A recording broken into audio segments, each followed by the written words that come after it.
In today's show, Deandre Ayton is headed back to Phoenix. That's probably good news for your Portland Trail Blazers. Plus, the Summer Blazers have a lot of fun in a win over the Houston Rockets. Welcome to Locked On Blazers. Let's get into it.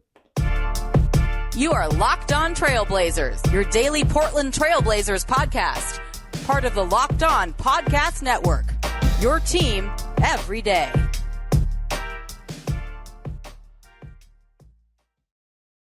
What up, world? It's your past first point guard, Trailblazers reporter Mike Richmond, and you are listening to another episode of Locked On Blazers, part of the Locked On Podcast Network, available wherever you get podcasts. Thanks for making the show your first listen every single day, 5 days a week, available on all platforms. The only daily Trailblazers podcast. Make it a part of your daily routine, that is, and make it your first listen every single day. That's a part of my daily routine, is saying that part, and I tripped over it. But you know, we're all trying to get better. It's the off season, and we're just trying to get in the best shape of our lives. I'll be back on Monday. I'll give it another shot, and I promise I'll do it better. We got a fun show for you today. Deandre Ayton was almost an Indiana Pacer for about a minute and a half, and now he's headed back. And I think this is good news for the Portland Trail Blazers. It's not the best news, but I think in general it is good news for the Portland Trail Blazers. We'll talk about that to lead off the show.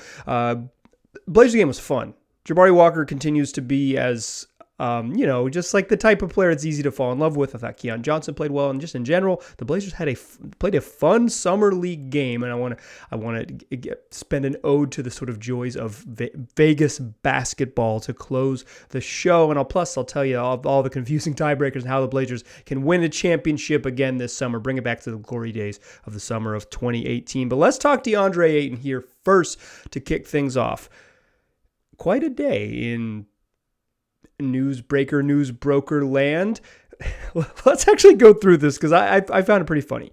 Adrian Wojnarowski reports that Deandre Ayton has agreed to sign a max offer sheet, 4 years, $133 million with the Indiana Pacers. But the Indiana Pacers legally couldn't sign him to that contract. So when the report came out that he had agreed to sign it, what it really meant was he had agreed in theory to sign it, an offer sheet, and the Pacers had agreed in theory to offer him this, but they had to do some housekeeping stuff first. So then the Pacers had to waive 4 players. They waived 4 players. Then he officially signs it. The report comes out that while Phoenix is expected to match, it could take until Sunday for them to match. They'll give because the clock doesn't actually start until midnight the following day, so they would have 48 hours, all of Friday, all of Saturday to make their decision. They could take their time and finally make their decision on Deandre. Okay, just kidding.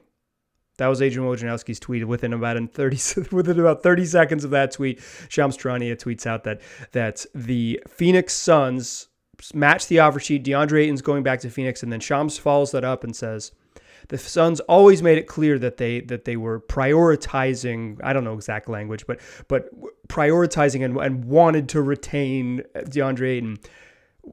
What the hell? No, they didn't.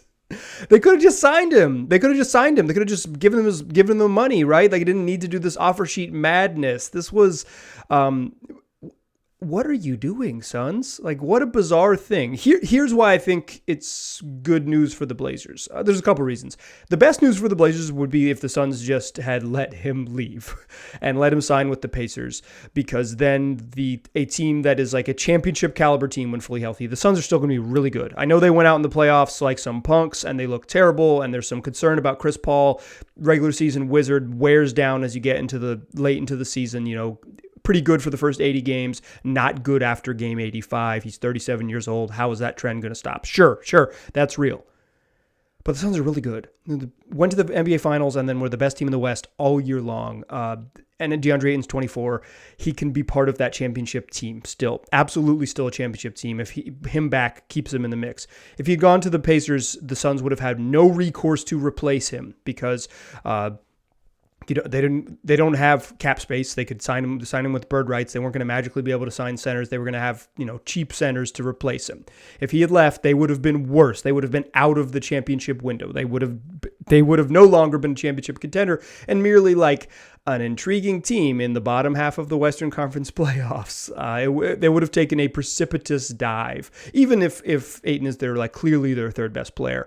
He's just a massive position of need and somebody that makes them tick, makes them tick. But this is good news because what the Suns were doing and why they were delaying, even if Shams Charania wants you to think that they always loved you, dog, they always loved you, D, they didn't. They were trying to trade for Kevin Durant, and clearly there were some hiccups in that trade, in part because it seems like Brooklyn doesn't want Deandre Ayton. It was leaked pretty early in the process that they have limited interest in Ayton, so you're going to have to reroute Ayton to a third team and blah, blah, blah, blah, blah. But because he signed an offer sheet, KD is not coming to Phoenix. He is not coming to the desert. They are out of the sweepstakes. Congratulations to Masai Ujiri and the Toronto Raptors. I would say pretty obviously the favorites to trade for Kevin Durant. How do they keep getting away with this? But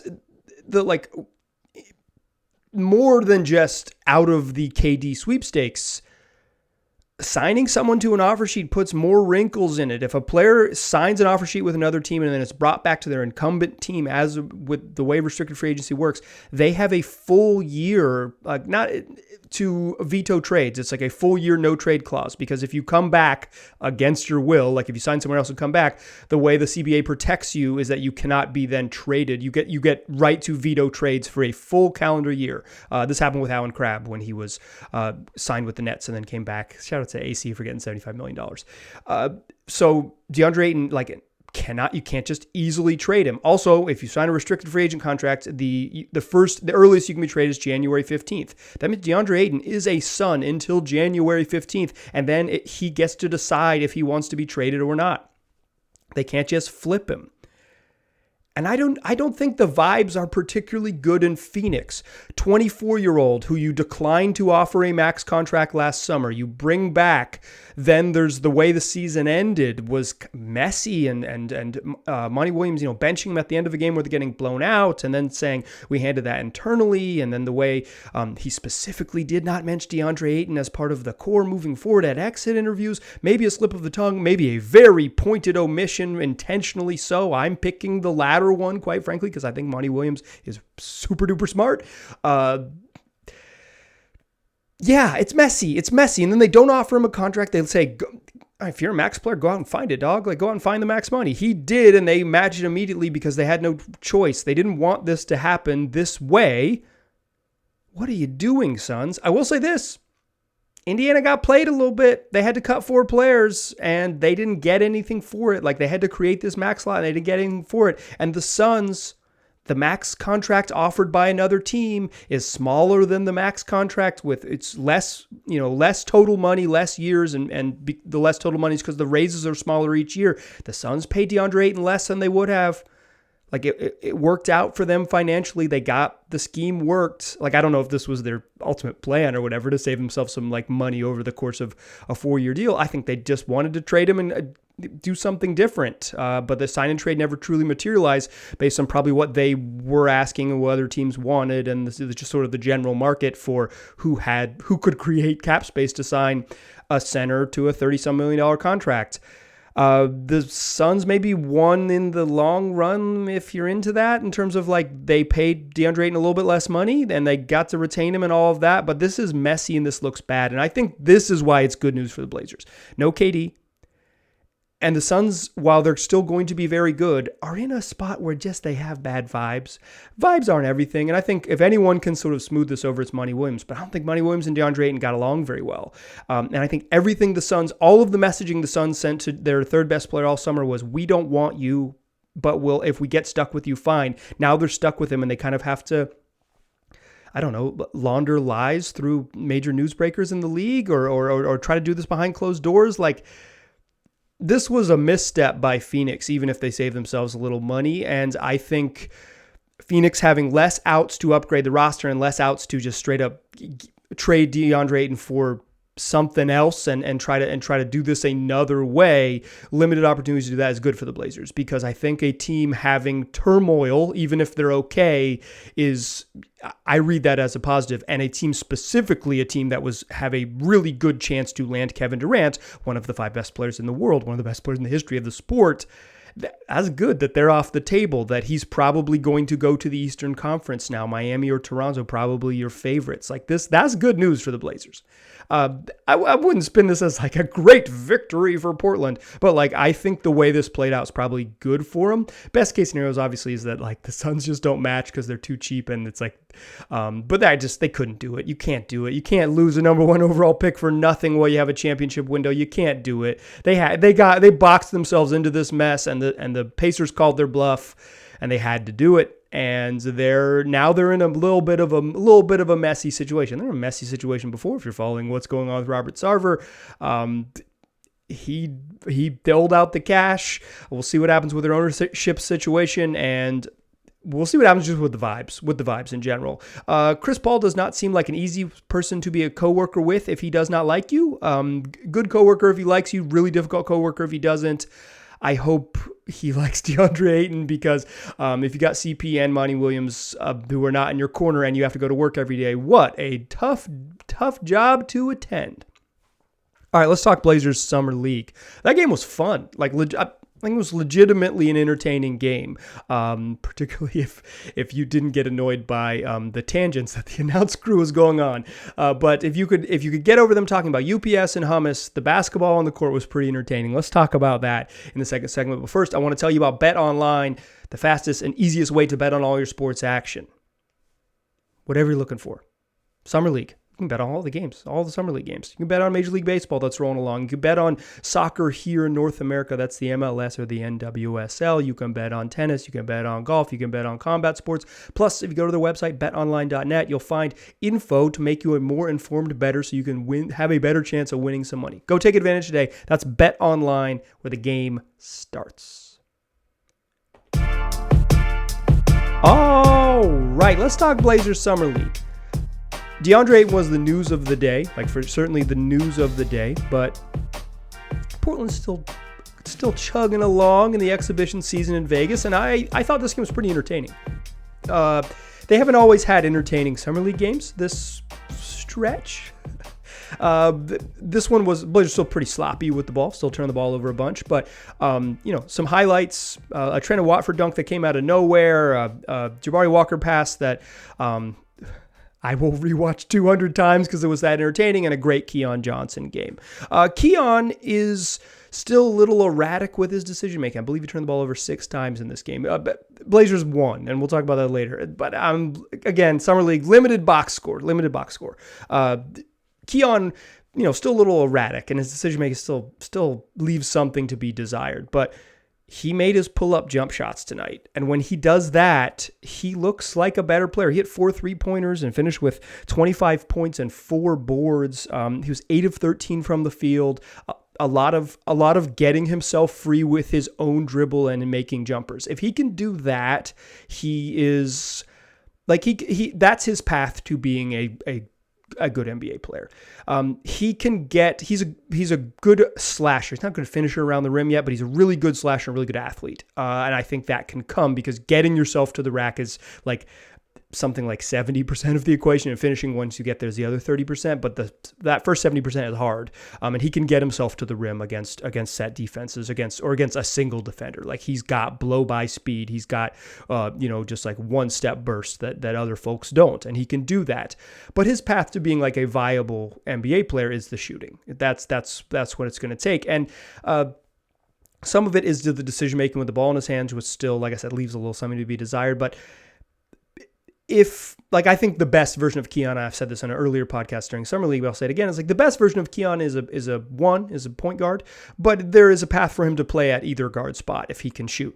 Like if he can be an off-ball guy, and if we're talking about like this version of the Blazers, Keon playing off the ball is a necessity because Damian and Ant are going to have the ball in their hands a lot. All game, probably a very, very, very large portion of it. And then you got to feed Nurk and you got to feed Jeremy Grant. Like if Keon plays, he's not an on-ball type of guy. So in the future, it's point guard, but in the near term, it's the ability to make some jump shots is what's going to separate Keon. And tonight, he made those shots. He shot from 3 okay in Summer League. It's mostly the 2-point stuff that has been when to shoot, when to get to the rim, how far deep to drive, those type of decisions. He was better about snaking off of pick and rolls. He was better about getting himself to little midi pull-ups, like with space, with like, see that help defender get to the, get quickly to your right hand, power dribble and go up. When guys sagged off him, made threes off the dribble, I think this was, Keon had a really good opening game. Then he had a couple bad games and he was good again. And this was more like ball go in good than like, I thought he played much better in game one because he was like really competitive defensively in that game too. And he gets after it on defense. But he's a better kind of ball right in front of him type defender than a help defender right now. But I thought this was like, you saw flashes of what the best version of Keon can be. And the best version of Keon is someone who makes jumpers. Consistency is the step for him. For every young player in the league, for every player in the league, consistency is the step. You're consistent to your next level kind of plateau, consistency to the next level plateau. Like he's at outside of the rotation level right now. A better decision making to take better jumpers bumps Keon up a notch or half a tier or whatever you want to call it. And I think you saw the version of him that can bump up a tier. I'm not putting too much into a 25 point night in Summer League, but Blazers needed him he took a big corner three late in this one, the final 3 minutes, cashed out, that put them up comfortably, I believe 8 at the time, put them up, gave him a little cushion. It was a big bucket. That's the Keon they need, the guy who can reliably hit spray jumpers. That's what separates him, because he's got some other physical tools that he'll be fine with. Let's talk about the pass Jabari made. This is basically locked on Jabari Walker. Like, I have done so much Jabari Walker content, and I gotta tell y'all, I got more coming. Monday's show gonna be pretty Jabari Walker heavy, so look forward to that one. But I love watching this dude play basketball. He is so darn fun. The play I'm talking about happened in the third quarter. Big man Kyle Alexander, Blazers Summer League center, free agent center, is playing for him. Gets a steal on the break, or gets a steal at the top of the key, hits it, takes a dribble, hits it ahead to Jabari and runs hard. And Jabari Walker pushes the pace, does what he does, right? Like, just keeps his head up and pushes the pace, does the right thing, except he does an over-the-head step through, so the ball's on his right-hand side. He swings it right to left over the top of his head and then throws the ball behind his head to Kyle Alexander for a dunk. A highlight of highlights, a absolutely filthy pass. The guy in front of him had no chance. And how is he going to know that he's 6'9" forward? A dude who is built like a power forward, rebounds like a power forward, like is probably a 4 in the league, has the Euro into no look behind the head pass and running up the court. The bench goes nuts. He gets a high five from Trent Watford on the bench. Jabari Walker can't help but smile, and then he does the sort of binoculars, puts two circles to his eyeballs. If you're watching on YouTube, I just mimicked it, but he did 2 circles to his eyeballs, like he's got the vision, like he can really see it. He's so darn fun. He really is just like I've said, that the thing I like about him is that he knows how to play basketball. This was beyond that. This wasn't like, oh, he's got good feel. I love the way he moves his feet staying in front of Quentin Grimes. I believe that was me doing an impression of myself from the past. But that's like literally what I was talking about earlier in the week. It's like, yeah, I love the way he cut off the dribble there. This isn't subtle stuff. This was a fun highlight to celebrate. Jabari finished with 9 and 9 with 2 dimes, and one of them made me like rewind it twice on my couch. My friend and colleague Jackson Gatlin, who hosts Locked On Rockets, I sent him a note pretty immediately. I said, let me know if you need me to come on Locked On Rockets to talk about the best Jabari in the draft. If you want me to do 5 minutes on the real best Jabari, I'm ready to go. I'm locked and loaded. I'm excited about Jabari Walker. He's fun. This game was fun. Like fun. And Summer League is supposed to be fun. Let's talk about that to close the show. I enjoyed this game, and I want to sit with that joy for a moment. This is a Pro Joy podcast. Let's sit with it in the third segment. Still a pass first point guard. Still Mike Richman. You are still listening to Locked On Blazers. I've been doing this regularly, providing content around the Portland Trail Blazers in various capacities, part-time and full-time and whatever this is, a lot of time, for 8 years. I started in 2014 regularly. I was like a college blogger kid before that. But as a professional, I spent a bunch of years covering high school sports, and I got an opportunity to cover the Trailblazers. And I held on tight for as long as I could until the newspaper industry collapsed. It's easy when you've done this as long as I have and as regularly as I have to take this stuff for granted. And I am guilty of that. I found myself this year sitting on press row, and I choose to go to the games, this is my choice, but sitting on press row feeling somewhat inconvenienced by watching a bad Trailblazers basketball team. They stunk. I was annoyed by them. I have tried my best to avoid that feeling because it is a privilege and an opportunity that I cherish, and I truly love this I love it. I really do. I love it. I love NBA basketball. I love an opportunity to talk to y'all into this microphone, to interview a Division I basketball coach on a random Tuesday afternoon and ask him about a NBA prospect. I love this. I love this. I love it. It brings me joy. But I can find myself slipping out of that joy, slipping out of that appreciation pretty quickly. Some of it is just like being in your middle 30s, and some of it is just like the world is difficult. Y'all live there. You know what it's like. It is easy to give in to jade. It's easy to become jaded and give in. It's easy to give in. I find myself doing that more with Summer League more and more. In fact, going into Summer League this year, I was like, this doesn't matter. This doesn't matter. All the dudes on this team aren't going to play anyways. Didi Louzada and Greg Brown and Keon Johnson aren't going to play in the regular season. Who cares? Brandon Williams, a two-way guy. Who cares? Trent Watford's like an end-of-the-bench guy. Who cares? I've loved this group. I've loved chaotic Trendon Watford. I loved when Trendon Watford dunked on fellow LSU, alum's not the right word, but fellow LSU matriculator Tari Eason. I loved it. I loved it. I love watching Jabari Walker make money and go from a guy who was outside of a roster spot to earning himself money. I love seeing Greg Brown try to dunk everything he absolutely can, even if that means some of it is crazy fun highlights and some of it is getting packed at the rim by Jabari Smith Jr. I love seeing Brandon Williams plug away and cross people up and not be a good jump shooter, but doesn't worry about it and keeps going. And I love to see Keon Johnson make mistakes and play through it. I really have enjoyed this Summer League run. And frankly, you have helped me enjoy this. If you are listening to this podcast right now, you have helped me enjoy this. And I want to say thanks. Thank you. Thank you. One of the big tenets of this show is that if something brings you joy, hold on tightly to it. And the basis of that is because life is challenging and hard and brings us so many unexpected hard things every day, big and small. Obviously, macro stuff in the world is challenging, but our day-to-day lives can be hard too. So if something brings you joy, the tenet of the show, one of the big things I say in the show is cling tightly to it. Hold it close because life is hard and most teams lose, be it figurative or literal. The Blazers have spent a lot of time losing this year. This team has brought me joy, and your love for this team has brought me joy too. Blazers fans. I don't know, Blazers Nation. I don't know what that is. You, listeners, Blazer fans, you folks have brought me joy. Thank you. Blazers have a chance to play in a championship on Sunday. And I don't understand the Summer League tiebreakers, or at least I didn't.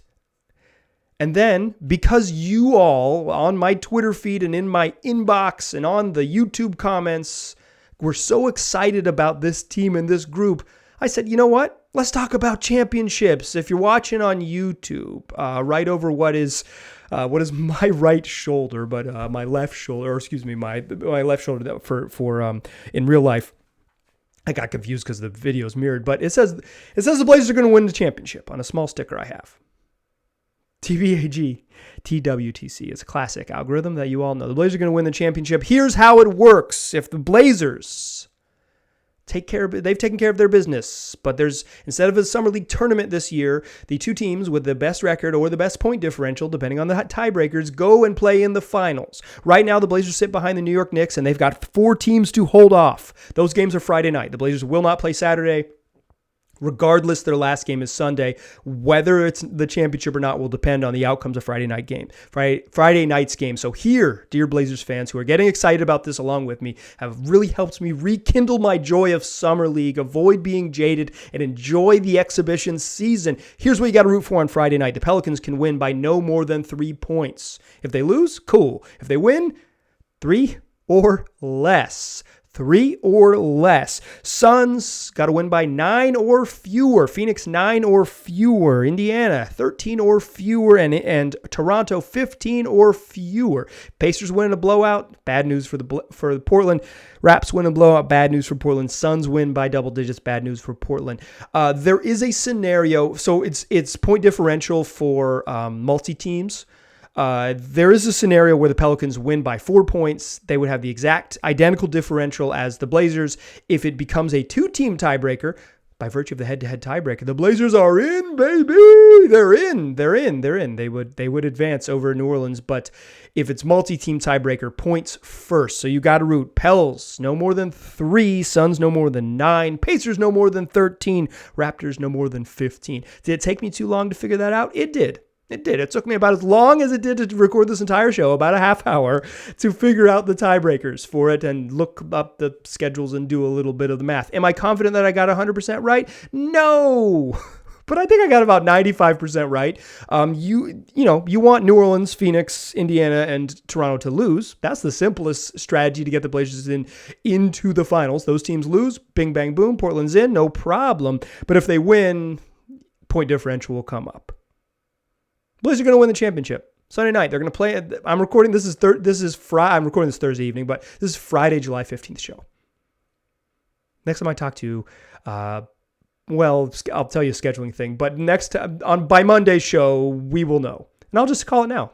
Congrats to the Blazers on their second Summer League title since 2018. They deserved it because Keon was so darn fun.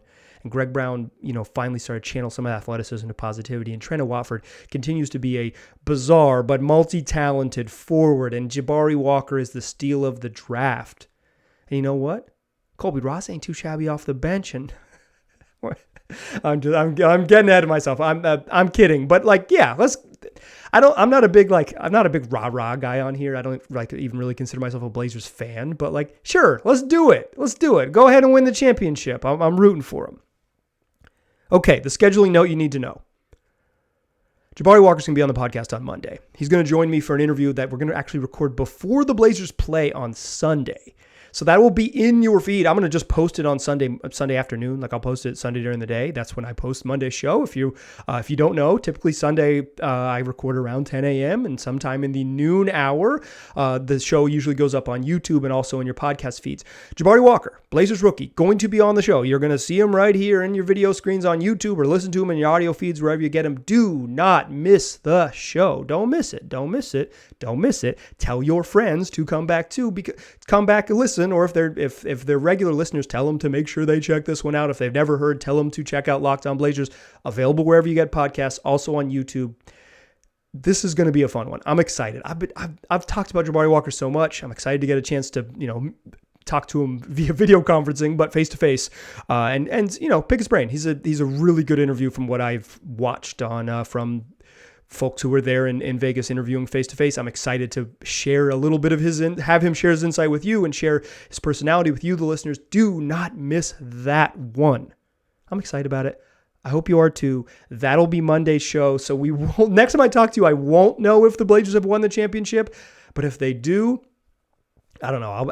I'll bring my pom-poms out. I don't have pom-poms, but I got a lot of Blazers gear behind me on the YouTube channel. I'll rock some of it and we'll celebrate. Blazers are going to win the championship. Come back and listen to the show. Come back and listen for Jabari Walker. Come back and listen for shows next week. I appreciate you listening. I appreciate you helping me find my Blazers joy. I'm going to cling tightly to it. You do the same. Thanks for listening. I'll talk to you soon.